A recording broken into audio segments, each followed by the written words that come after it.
I still remember my freshman year at the University of Connecticut.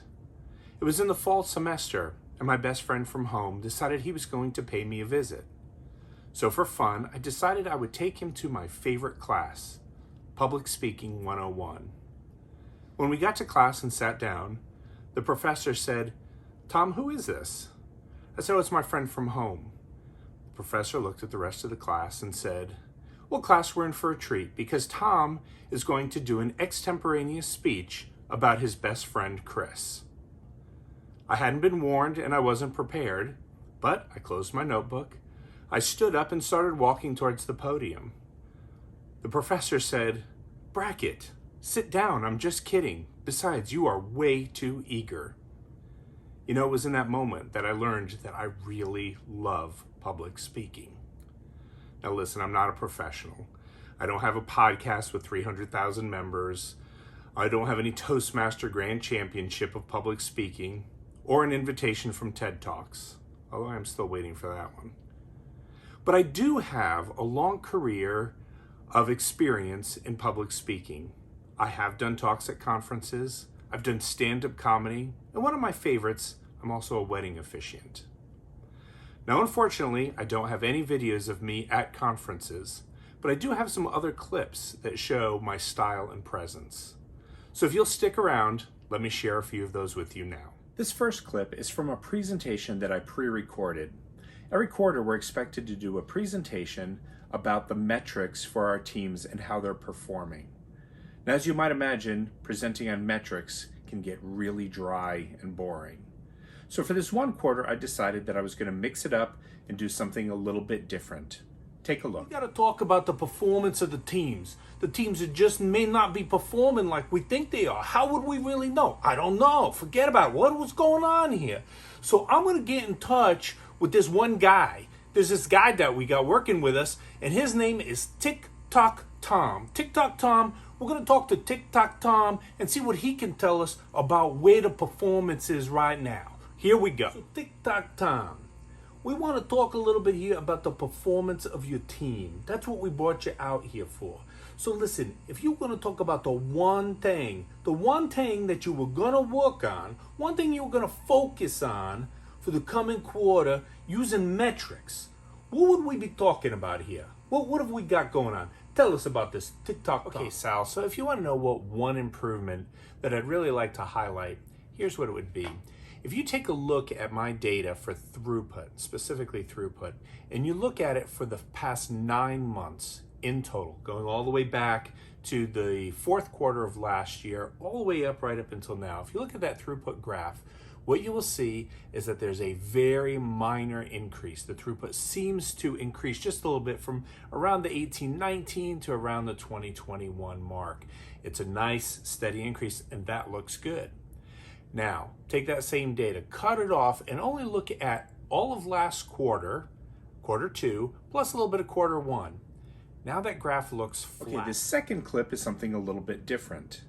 This was from a presentation that I was scheduled to do in person about liberating structures. However, COVID hit and we all got locked down and we had to do everything remotely.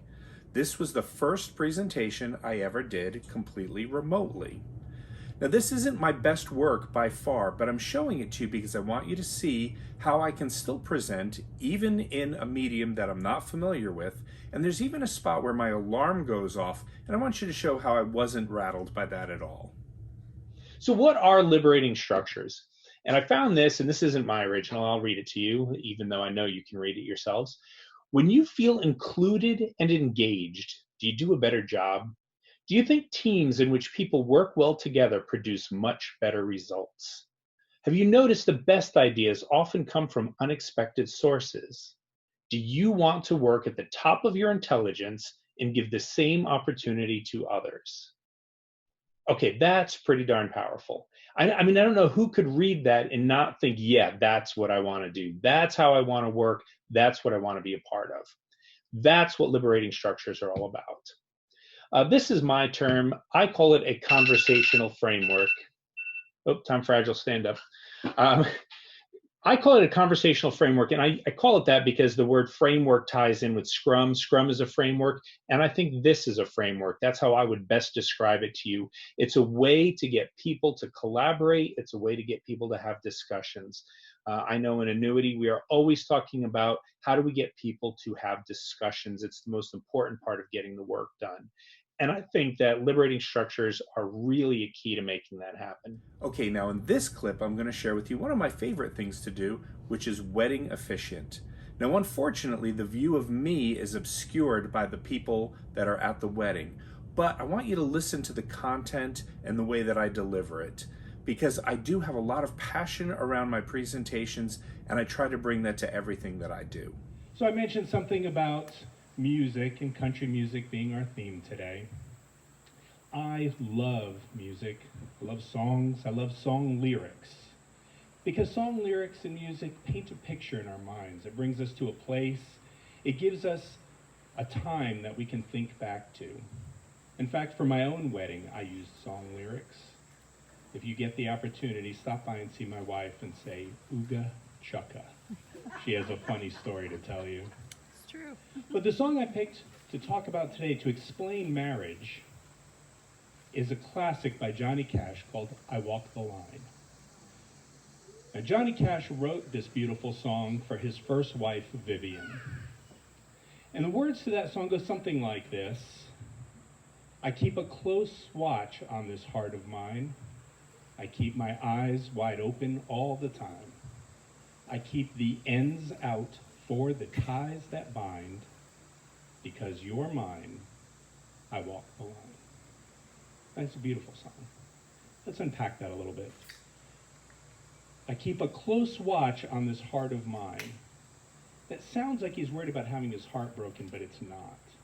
What he's saying is, my heart is filled completely with you. There is no room in my heart for anything or anyone else. It's just you. He says, I keep my eyes wide open all the time. And that's talking about having the big picture view of your marriage.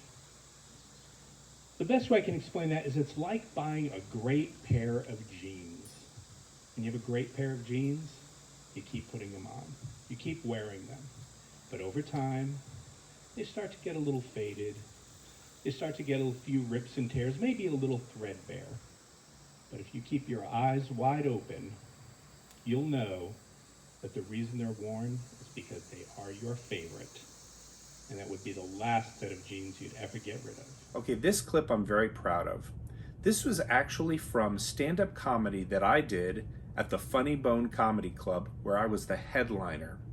This was by far the most nervous I've ever been doing any kind of stand-up presentation or public speaking. Take a look. My name is Tom Brackett. I'm from Monroe, Ohio. Monroe is famous, of course, for the giant statue of Jesus out on I-75. He's got his arms raised up to the sky. I've been saving up my money. I'm going to buy the piece of property across the highway, and I'm going to build a giant statue of Joseph, tossing a frisbee over. A little pickup game between father and son. Okay, so if you've made it this far in the video, I have to say thank you. I appreciate you hanging in there and looking at what I had to present. Listen, it's obvious that I'm not a professional public speaker, and this wasn't a professional video. But I want you to know is that I really do enjoy public speaking, and it would really be an honor for me to present at your event.